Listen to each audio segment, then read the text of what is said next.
하나님은 사랑이십니다. 사랑으로 가득하신 분이세요. 아니, 사랑 그 자체세요. 그래서 그 사랑을 우리 예수님께서 온몸으로 보여주셨어요. 우리는 감히 하나님의 사랑을 알지 못하는데, 상상만 할 뿐인데, 근데 우리 예수님께서 그것을 우리 눈앞에 현실로 보여주셨어요. 내가 이렇게 십자가에 죽기까지 너희를 사랑한다. 그 사랑을 우리가 깨달아야 되는데 잘 깨닫지 못하니까 성령께서 오셨어요. 성령께서 오셔서 우리 가운데 충만한 가운데 예수의 사랑을, 예수님의 구원의 역사를 깨닫게 해주시고 기억나게 해주시고, 그래서 늘 동행하면서 그 사랑 가운데 살게 하세요. 그러므로 성령이 충만한 사람은 사랑의 사람입니다. 성령이 충만한 사람은요, 하나님의 사랑으로, 예수의 사랑으로 가득 찼어요. 그 사랑에 감동 감화된 사람이죠. 그래서 감동 감화된 이 사람은요, 그 사랑을 이 안에 가두어둘 수가 없어요. 그 사랑으로 우리가 늘 자신이 행복하고 기쁘면서 이것을 가두어둘 수가 없어서 그 사랑을 알지 못하는 어두운 세상, 하나님 없이 살아가는 이 메마른 세상에 그 사랑을 전하고 나누는 그런 삶을 살게 되는 거죠. 이게 바로 하나님의 역사입니다. 하나님은요, 그렇게 사랑에 감동된 성령에 충만한 사람들을 통하여 이 어두운 세상에, 정말 빛없는 세상에 하나님의 따뜻하고 밝은 빛으로 환하게 채우기를 원하세요. 그게 바로 하나님의 나라죠. 그 하나님의 나라를 하나님의 이 성령에 충만한 사랑의 사람들을 통하여 하나씩 하나씩 진행해 가고 계신 거죠. 우리는 어떤 사람이냐? 그 하나님의 놀라운 계획, 하나님의 그 크신 계획을 아는 사람들입니다. 우린 그걸 아는 사람들이에요. 어떻게 아느냐? 나 같은 죄인을 구원시켜 주셨으니까, 나 같은 죄인을 하나님의 그 사랑의 능력으로 이렇게 구원하여 주시고 예수 믿게 하시고 말씀을 듣게 하시고 오늘도 계속해서 범죄하는 나를 붙드시고 이끄시고 주님의 선한 길로 인도하시는 것을 내가 아니까. 그러므로 우리는요, 그 사랑을 부정할 수 없고 부인할 수 없어요. 그 안에서 우리는 주 앞에 온전히 쓰임받는 하나님의 뜻은 반드시 이루어진다 믿고 그 앞에 그 뜻대로 사용되기 원하는 사람들, 그 사람들이 바로 우리 믿음의 사람들이요, 그 사람들이 모이는 곳이 바로 교회인 거죠. 오늘도 우리 교회는 그렇게 하나님의 뜻을 향해서 계속해서 달려가고 있습니다. 그러므로 여러분, 우리는 세상에 우리를 속이는 것 위험해요. 정말 이제는 망할 거예요. 이제는 힘들어요. 이제는 일어날 힘이 없어요. 우리는 할 수 없어요. 계속해서 절망의 나락으로, 죽음의 나락으로 가는 이런 사단의 눈속임, 여기에 속으면 안 됩니다. 하나님의 말씀은 명확하게 하나님의 뜻이 무엇인지 알려주고 있고 우리가 그것을 경험한 사람이기 때문에 우리는 그러한 곳에 속아 넘어가는 것이 아니라 이 세상을 향하신 하나님의 놀라운 계획을 바라보고 그것을 기준 삼아 그것을 목표로 하여 계속해서 달려나가는 사람들, 그게 바로 하나님의 백성이요 성도인 거죠. 주님의 뜻 가운데 그렇게 쓰임받은 대표적인 사람들이 바로 누구냐? 초대교회 성도들인 거예요. 성령 충만하니까, 하나님의 뜻이 가득하니까 그렇게 살아낼 수밖에 없어서 너무나 아름다운 하나님의 교회를 세우고, 그리고 교회 안에서 계속 하나님의 역사를 이루며 살아가는 거죠. 세상이 그것을 싫어해서 사도들을 붙잡아다가 가둡니다. 너희들 왜 십자가에 달린 예수의 이름으로 복음을 전하느냐? 왜 예수를 그리스도라 하면서 계속해서 복음을 전하느냐? 너희들 또 한번 그렇게 했다간 죽어! 위협하며 가두며 정말 아무것도 하지 못하게 옥죄지만, 그러나 성령 충만한 사람들이 그렇습니까? 하나님의 약속에 충만한 사람들은요, 세상의 그런 위협으로 보지 않고요, 하나님 나라가 그들의 삶의 기준이기 때문에 감옥에 갇히어도 또 나가도 또 다시 복음 전하고, 감옥에 가도 또 괴롭혀도 또 나가도 또 복음 전하고요, 계속해서 복음을 전하기를 그치지 않고 찬송하고 제자를 양성하고 그 주의 가르침을 가르치는 사람들, 바로 그들이 사도들이었고 초대교회 성도들이었다고 하는 거죠. 이 사람들을 통해서 하나님은요 역사를 이루시는데, 특별히 이 사람들 뭐라고 부르냐 하면 사도행전 6장 41절에 사도들은 그 이름을 위하여 능욕받는 일에 합당한 자로 여기심을 기뻐하면서, 능욕받는 일이 기뻐요. 예. 고통받아도 그것이 하나님을 위한 일이라면, 그것이 주님을 위한 일이라면 얼마든지 기쁘게 감내할 수 있는 사람들이 바로 성령 충만한 초대교회 사도들과 성도였다고 하는 것입니다.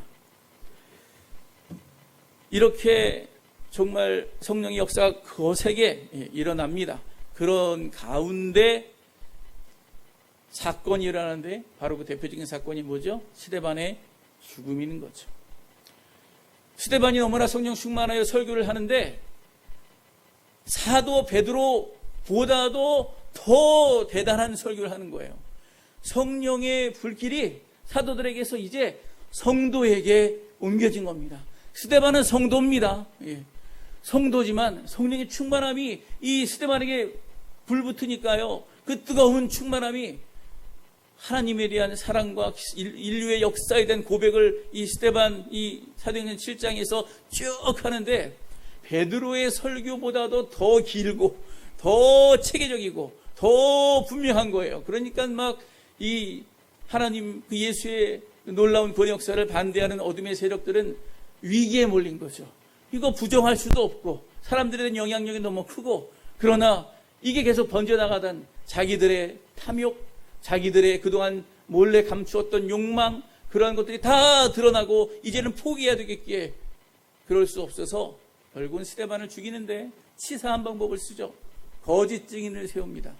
거짓 증인을 세워서 스데반이 하지도 않은 말을 했다고 누명을 씌우고 그래서 죽입니다. 근데 양심에 걸리잖아요. 이 천사의 얼굴을 한 아름다운 사람들, 정말 초대교회 성도들 가운데서도 그렇게 순전한 사람을 죽이려니 얼마나 양심에 걸리겠어요. 그러니까 이 스데반을 향하여 돌로 칠 때 어떻게 합니까?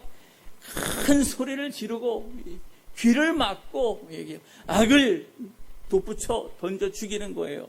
사도행전 7장 57절에 보면은 이렇게 분명히 말씀합니다. 큰 소리를 지르며 귀를 막고 일제히 달려들었다.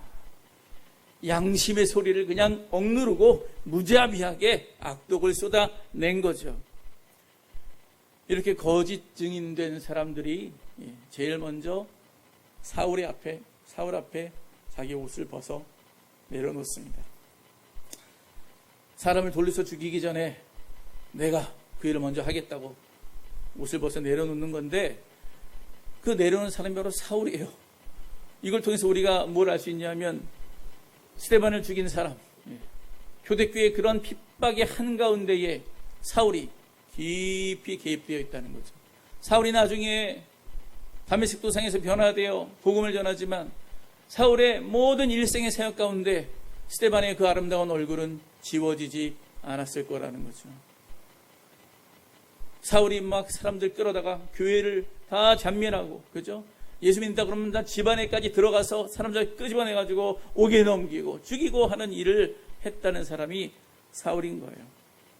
아무튼 이렇게 스데반의 죽음을 계기로 해서 초대교회에 갑작스럽게 큰 핍박이, 큰 박해가 일어나게 됩니다. 박해가 일어나니까 뭐 견딜 수 없죠. 갑작스러운 이 박해에 사람들은 다 뿔뿔이 흩어지게 됩니다. 어디로 갑니까? 온 유대와 사마리아와 땅 끝까지 흩어질 수밖에 없는 거죠. 여러분, 이 일은 하나님께서, 예수님께서 이미 예견하신 일입니다.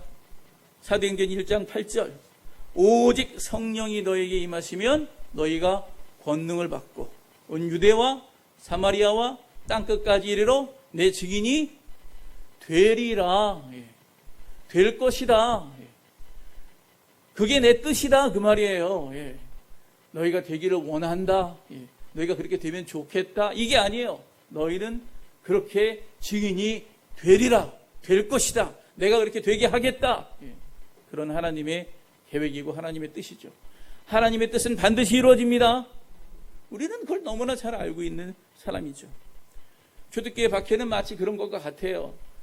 하얀 종이에 붉은 잉크 한 방울, 하얀 잉크 한 방울 떨어뜨렸다면 잉크가 쫙 퍼지기 전에 이렇게 봉긋하게 방울로 맺혀 있잖아요. 그거를 그냥 바닥으로 탁 내려치면 어때요? 그 잉크가 사방으로 팍 퍼져나가죠.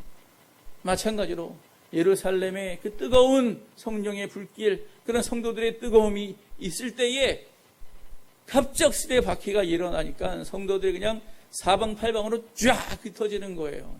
마치 불씨가 어둡고 메마른 산에 번져나가서 온 산에 산불이 일하는 것 같은 일들이 벌어지는 거죠. 산불이 갑자기 온 산을 이렇게 불꽃들이 날아가서 일하는 걸 보면 보는 사람은 야, 저렇게 불이 일어나는구나, 저렇게 큰 불도 일어날 수 있구나 그러면서 불구경할지 모르지만, 여러분, 흩어진 사람들은 어떻게 됩니까? 집도 잃고, 그 따뜻한 집 잃고, 그 사랑스럽고 정말 귀하게 그 신앙을 나누었던 교회도 이젠 떠나야 되는 거예요. 그리고 뿔뿔이 흩어져서 정말 앞으로 어떻게 살지 모르는 그러한 비참한 형편에 처해 있는 사람이 바로 성도들이 된 거죠. 그들 중에 아마 그런 기도를 했을 거예요. 하나님, 어찌 이런 일이 우리 가운데 이렇게 갑자기 일어납니까? 주여, 예루살렘 교회가 어떻게 세워진 건데, 예수 그리스도의 보혈의 피로 말미암아 세워진 건데, 그래서 정말 모든 사람들이 유무상통하며 지냈던 그 아름다운 곳인데 왜 이 귀한 공동체가 흩어지게 하셨습니까?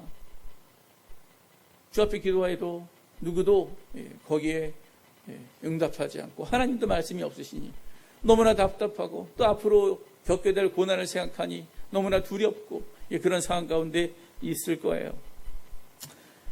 그런데요, 참 이런 절망으로 이젠 끝나나 보다 하는 그때에 오늘 본 말씀 끝에 보면 굉장히 이러한 분위기와 정반대의 이야기가 나옵니다. 우리 8장 8절 말씀을 함께 읽어보겠습니다. 시작. 그 성에 큰 기쁨이 있더라. 아멘. 아니, 이게 무슨 얘기냐. 갑작스럽게 큰 박해가 있었는데, 근데 박해 때문에 다 불불이 흩어졌는데, 근데 큰 기쁨이 있다니, 이게 어떻게 된 역사냐. 여러분, 뭘 의미하는 겁니까? 하나님께서 다 보고 계신다는 거예요. 하나님께서 그 모든 상황 가운데 하나님 어디 갔습니까? 하나님 뭐합니까? 하나님 왜 우리를 내버려 두십니까? 이게 아니고 하나님의요, 그 크신 섭리가 아주 세밀하게, 아주 분명하게 하나님 백성을 돌보고, 그리고 그 놀라운 복음의 역사가 온 세상에 확장되도록 주님께서 세심하게 역사하고 계셨다고 하는 것을 보여주고 계신 것입니다. 교회가 핍박을 받았지만요, 결과적으로 초대교회는, 이 예루살렘으로 인한 초대교회는요, 이 박해로 말미암아 온 유대와 유대 나라 전국에, 그리고 이 사마리아 땅과 북이스라엘이죠, 그리고 소아시아와 그리고 저 유럽까지 다 번지게 됐어요. 이 박해만큼 교회가 크게 번창했던 때가 없었으리만큼 대단한 그러한 역사가 일어나게 된 거죠. 그리고 교회가 널리 퍼져갔을 뿐만 아니라 전도의 주체가, 복음 증거의 주체가 사도에서 성도로 바뀌어요.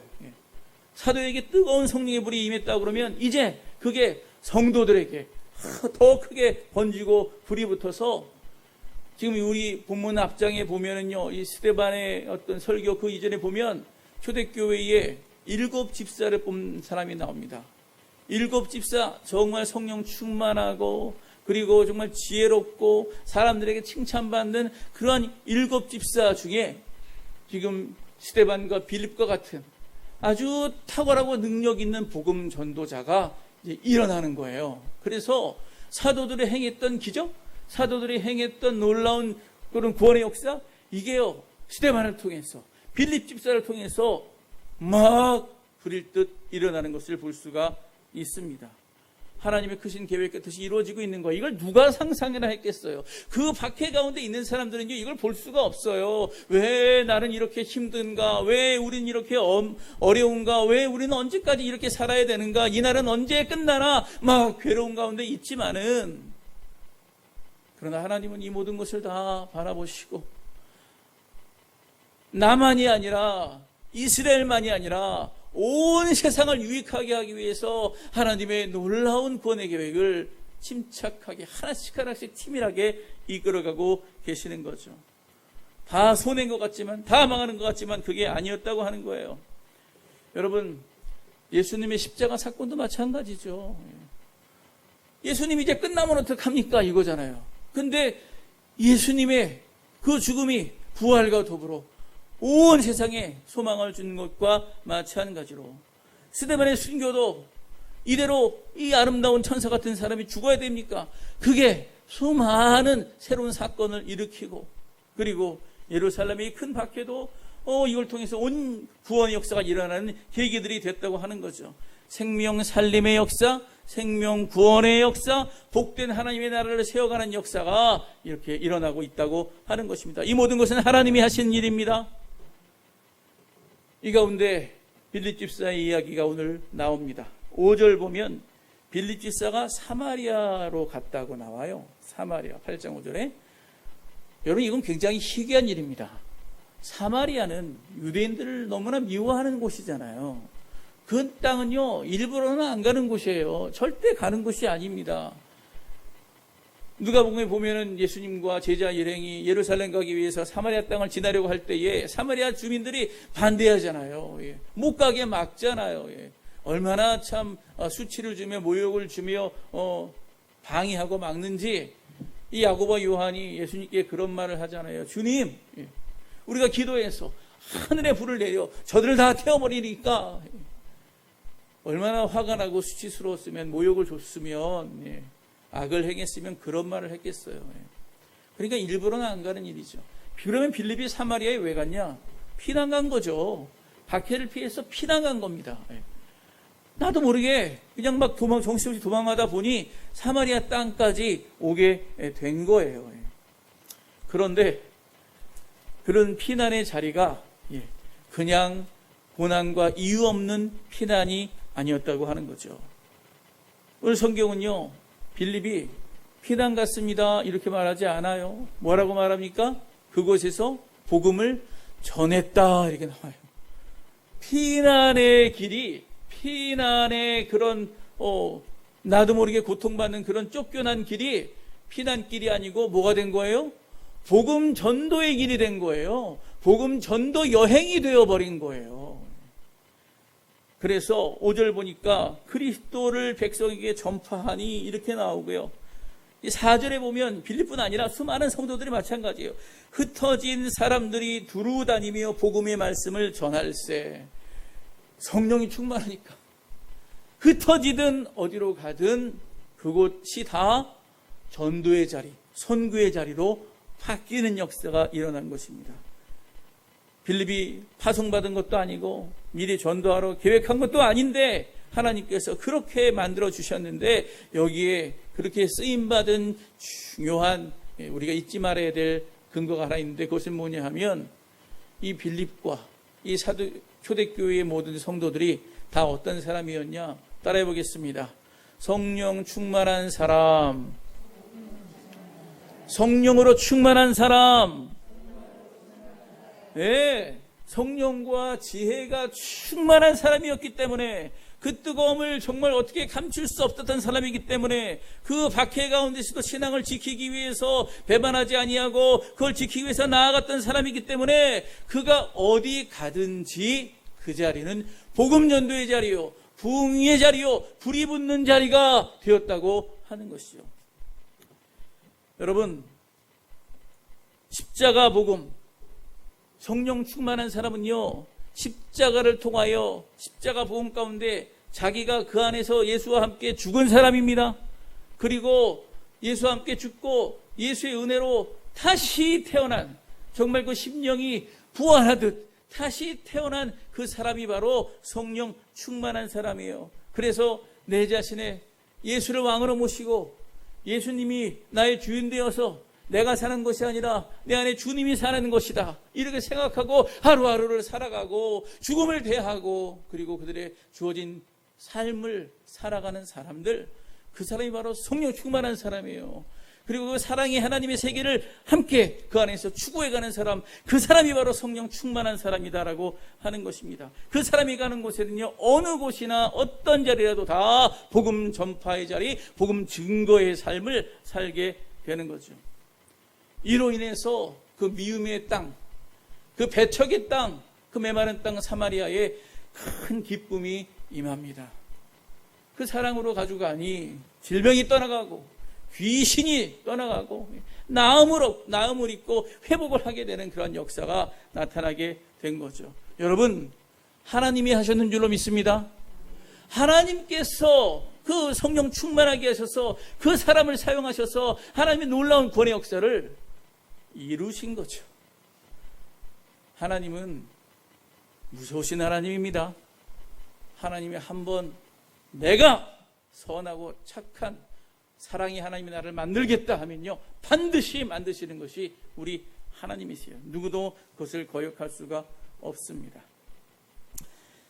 빌립이 사마리아 땅 가보니까요, 그냥 정신없이 가보니까 그 땅에 막 가난한 사람들, 병든 사람들, 막 진짜 미움으로 가득한 사람들이 막 있는 거예요. 그러니까 어떻게 해요? 이 사람, 성령 충만한 사람이 그들 앞에 자기를 드러내고 이렇게 살 필요 없다고, 주의 복음이 우리에게 전해졌다고, 이제 구원의 삶을 살아야 된다고 전하니까 막 그냥 메마른 땅이 막 불이 붙듯이 막 일어나고 기적의 역사가 나타나는 거죠. 여러분, 성령 충만을 사모하시기를 바랍니다. 주의 은혜에 머물도록 여러분 기도하시기 바랍니다. 그래서 내 생각이 흩어질 때마다, 내 생각에 죄악의 나쁜 생각이 들 때마다 주여, 성령의 크신 감동이 저희 가운데 있게 해 주시옵소서. 그 감동이 저를 떠나지 않게 해 주시옵소서. 예수의 사랑이 저희 가운데 가득하여서 주님 뜻 가운데 계속 머물며 살아가는 은혜가 저한테 있게 하여 주시옵소서. 끊임없이 기도해야 돼요. 그렇지 않으면요, 이 두려움의 세상, 이 미움의 세상, 이 세상 가운데서 우리가 살 수가 없는 거죠. 그게 기적의 역사가 일어나니까요, 언제 핍박을 받았는지, 언제 내가 피난왔는지 다 잊어버리고 그냥 기쁨이 가득한 그런 삶을 살아가게 된 거예요. 여러분, 여러분의 삶에 이러한 복된 역사가 일어나기를 축원합니다. 여러분이 가는 곳마다 복음의 역사가 일어나고, 여러분이 가는 곳마다 큰 박해가 뭘로 바뀌어요? 큰 기쁨으로 바뀌는 삶. 이것이 저와 여러분의 삶이요, 우리 모든 교회의 성도들이 살아가는 삶이 되어야 하는 것이죠. 이때만큼 복음이 크게 확장되고 크게 불일 듯 일어나는 때가 없었어요. 여러분, 놀랍지 않습니까? 예. 이걸 생각하면요, 너무나 마음이 뿌듯해요. 그리고 담대해져요. 왜? 하나님의 뜻은 반드시 이루어진다. 예. 전에는 정말 우리가 연약하니까 환경 따지고, 자리 따지고, 상황 따지고, 기도할 때도 하나님 좋은 환경 주세요. 좋은 사람 만나게 해주세요. 좋은 자리에 가게 해주세요. 막 기도하는데,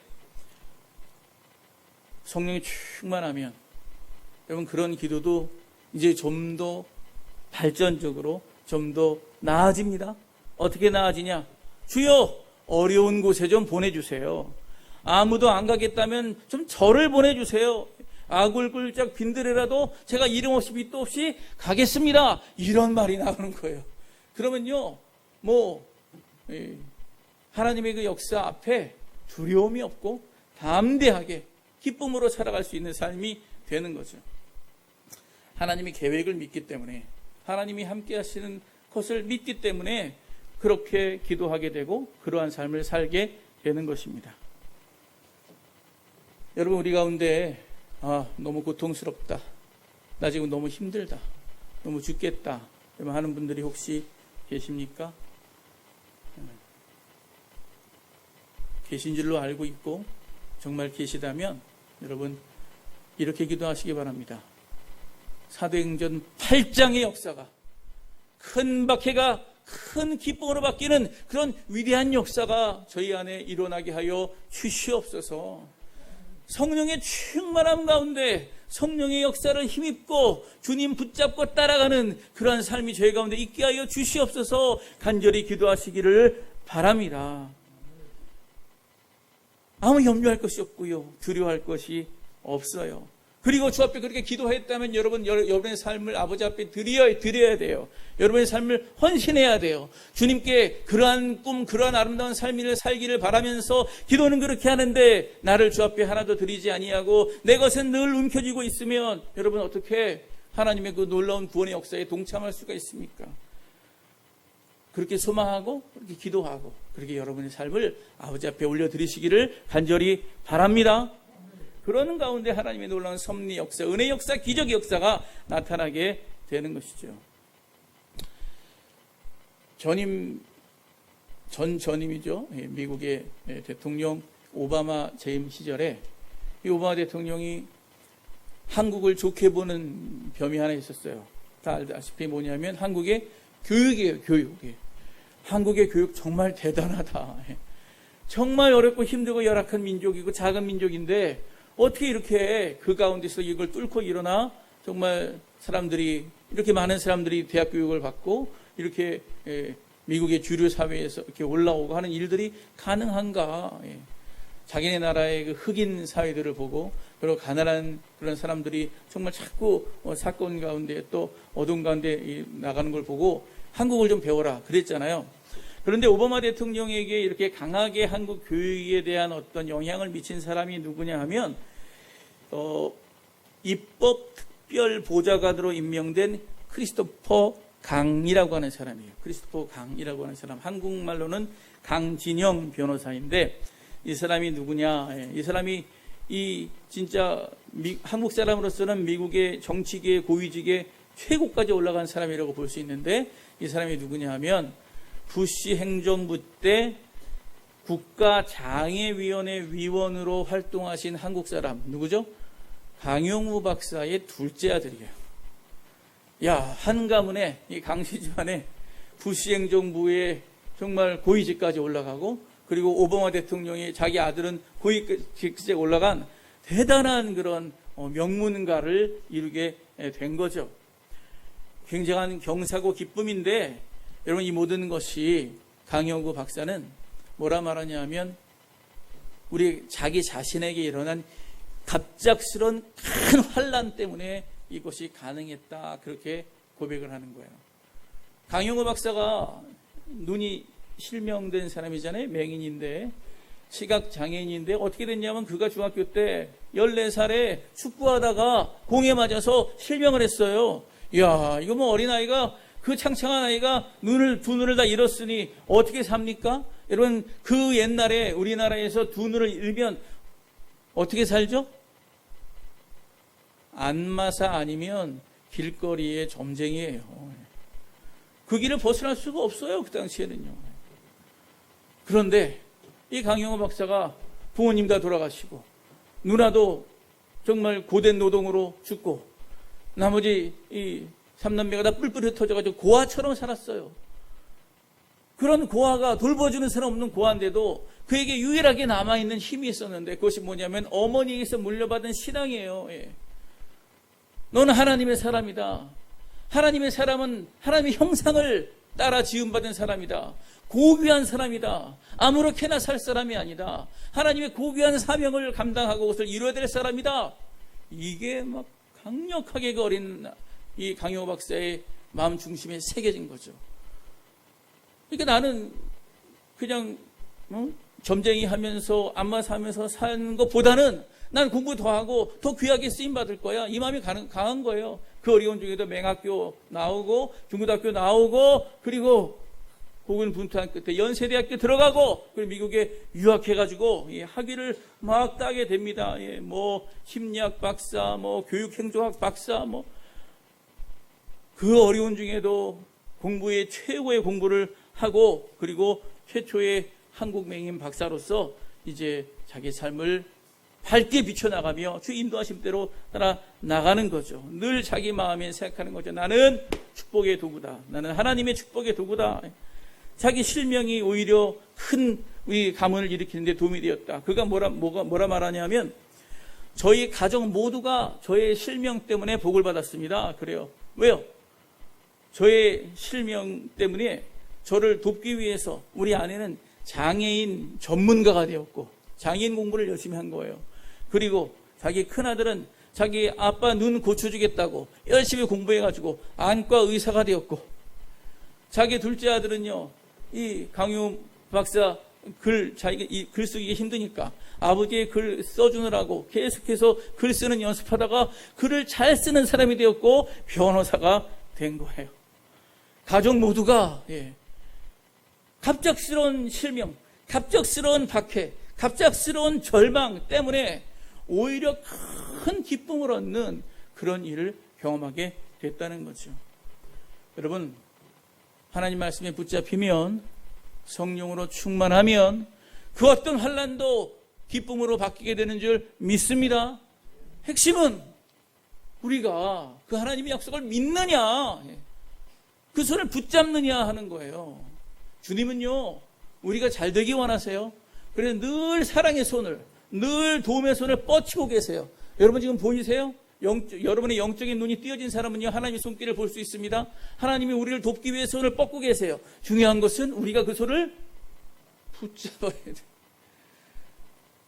우리가 붙잡지 않으면 아무리 하나님이 능력의 손을 뻗쳐도 아무 소용이 없잖아요. 하나님은 돕기 위해서 능력의 손을 뻗치고 계시는데 우리가 믿음으로 그 주님의 손을 붙잡아야 돼요. 성령 충만한 가운데 믿음으로 그걸 붙잡으면 그 다음부터 어떻게 되는 거예요? 따라가기만 하면 돼요. 주님이 좋은 길로 인도해 주시거든요. 때로는 시궁창에 빠지는 것 같고 때로는 정말 넘어질 것도 같지만 하나님 손 붙잡고 있으면 결코 망하지 않습니다.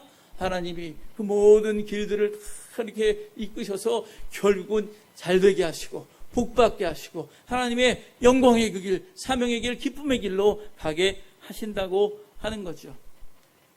그러므로 여러분, 어떤 어려운 일을 만났거나 어떤 환난이 여러분 가운데 임했다고 생각하거든 하나님 앞에 기도하셔야 돼요. 믿음을 가지고 하나님의 선하신 역사가 무엇입니까? 하나님의 선하신 역사를 위하여 저를 이끌고 계신 줄 믿습니다. 그것을 보게 하여 주시옵소서 기도해야 되는 거죠. 간절히 기도하면 주께서 깨닫게 해주십니다. 기도하지 않고 이게 뭔가 이게 무슨 일인가 막 당황하고 방황하고 막 쩔쩔매고 하면은요 그 길이 보이지 않지만 하나님께서 나를 붙잡고 계시는구나, 주여 감사합니다, 깨닫게 해주십시오. 그리고 기도하고 성령 충만하면 간구할 때 하나님이 그 길을 알게 해주세요. 그리고 입으로 고백하게 해주세요. 하나님, 이 환난이 다 이런 것이었군요. 결국 하나님의 선한 뜻 가운데 우리를 이끌기 위한 하나님의 계획이시군요. 이러면서 신앙 고백 가운데 어떠한 상황에서도 기뻐하며 평안하게 안심하며 담대하게 살아갈 수 있게 되는 거죠. 성경은 인류 역사를 어떻게 이끌어 나가실지, 하나님이 어떻게 이끌어 나가실지 분명하게 우리에게 알려주고 계십니다. 요한복음 3장 16절 우리 다 암송해 볼까요? 시작. 하나님이 세상을 이처럼 사랑하사 독생자를 주셨으니 이는 그를 믿는 자마다 멸망하지 않고 영생을 얻게 하려 하심이라. 아멘. 예수님 믿으면요 멸망하지 않고 영생을 얻게 하려고 하는 게 하나님의 계획이에요. 하나님 이 세상을 너무나 사랑하신다니까요. 하나님의 계획이에요. 마태복음 24장 14절에 이렇게 말씀합니다. 이 천국 복음이 모든 민족에게 증거되기 위하여 온 세상에 전파되리니 그제야 끝이 오리라. 아멘. 하나님은요 천국 복음을 온 세상에 다 전파하기 원하세요. 그게 끝이에요. 그러니까 하나님 이 시간도 무슨 일을 하고 계시냐? 모두가 다 잘 되는 그 일. 따라해 보겠습니다. 하나님은 모두가 잘 되는 길, 그 길로 우리를 인도하시다. 믿음의 사람들은요 온 세상 모두가 잘 되는 길, 그 길로 인도함 받고 쓰임 받게 되는 거예요. 여러분 그것을 기뻐하시기 바랍니다. 내 인생이 이 부족한 인생이 모자란 사람이 이 죄인이 주님 손 붙잡아서 모두가 잘 되는 그 일에 쓰임받는 하나님의 도구가 된다고 하면 그거보다 보람되고 아름다운 삶이 어디 있겠느냐? 우리가 그것을 믿느냐? 못 믿고 쩔쩔매면서 두려워하면서 사느냐? 굉장히 중요한 관건이고, 그리고 성경은 그렇게 하지 말라고 우리에게 성경 곳곳에서 가르쳐주고 있다는 거죠. 하나님의 역사가 저와 여러분 통하여 이 땅에 온전히 이루어지기를 간절히 축원합니다. 예수님이, 하나님이 역사를 그렇게 이끌어 나가신다 하면 그럼 우리가 해야 될 일은 뭡니까? 우리도 계획을 세우고 있잖아요. 우리도 우리의 갈 길을 어떻게 살아야 되겠다. 다 나름대로 꿈이 있고 계획이 있잖아요. 그런데 그 꿈과 계획을 세울 때, 그리고 그 계획을 가지고 나아갈 때 어떤 생각을 했냐면 하나님의 이 세상을 향하신 계획에 비추어 그 계획을 감안해서 내 계획을 세워야 된다는 거예요. 하나님의 계획이 이러한데 거기에 발맞춰서 나의 계획을 세워야지. 왜냐하면 하나님의 뜻은 반드시 이루어지니까, 반드시 이루어질 그 위에 내 계획을 세워야 실패가 없죠. 그리고 오히려 하나님의 그 계획에 내가 얹혀서 더 좋은 그런 길을 따라 나아가게 되는 거죠. 여러분, 그렇게 계획 짜시고 또한 그렇게 알고 살아가시기를 바랍니다. 그러면 실수가 없는 거죠.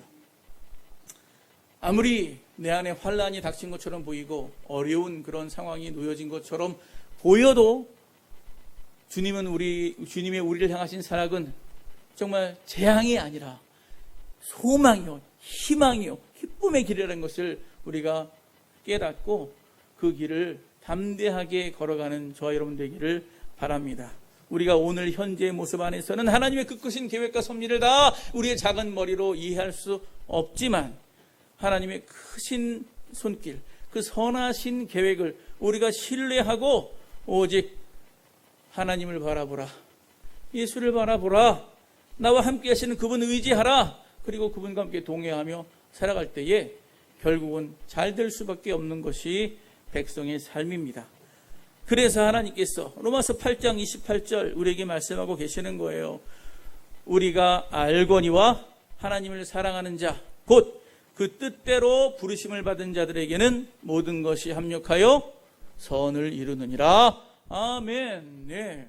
하나님을 사랑하는 자, 곧 그 뜻대로 부르심을 입은 자, 그들에게 하나님께서 성령으로 역사하셔서 큰 섭리 가운데 모든 것이 합력하여 선을 이루게 하시는 거죠. 여러분, 두려워하지 마시기 바랍니다. 슬퍼하지 마시기 바랍니다. 오직 하나님의 뜻대로 부름받은 자라는 것을 알고 성령 충만하여 살기를 다짐할 때 주님께서 그를 붙잡으시고 인도하시고 평안의 길로 나아가게 하세요. 이게 우리 모두의 고백이고 그 뜻은 반드시 이루어집니다. 교대교회의 그 기쁨의 역사, 큰 박해를 큰 기쁨으로 만드신, 큰 부흥의 역사로 만드신 그 하나님은 오늘 우리가 믿는 동일한 하나님이십니다. 하나님이 다 기억하고 계세요. 하나님이 야, 그때 큰 박해도 내가 큰 기쁨으로 만들었다. 코로나19 때문에 쩔쩔매고 두려워하냐? 그럴 필요 없다. 예수 믿고 성령 충만하고 믿음 안에서 정말 어떻게 하면 하나님이 영광 돌리는 삶을 살까? 그렇게 고민하고 살아가면 그 믿음의 사람들, 그 뜻대로 부르시는 사람들 아버지 하나님께서 다 합력하여 선을 이루게 하시는 거예요. 담대하시기 바랍니다. 기뻐하시기 바랍니다. 서로를 격려하시기 바랍니다. 사랑으로 세워주시기 바랍니다. 하나님의 역사가 여러분의 삶과 우리 교회 공동체 가운데 반드시 아름답게 일어나게 될 줄 믿습니다.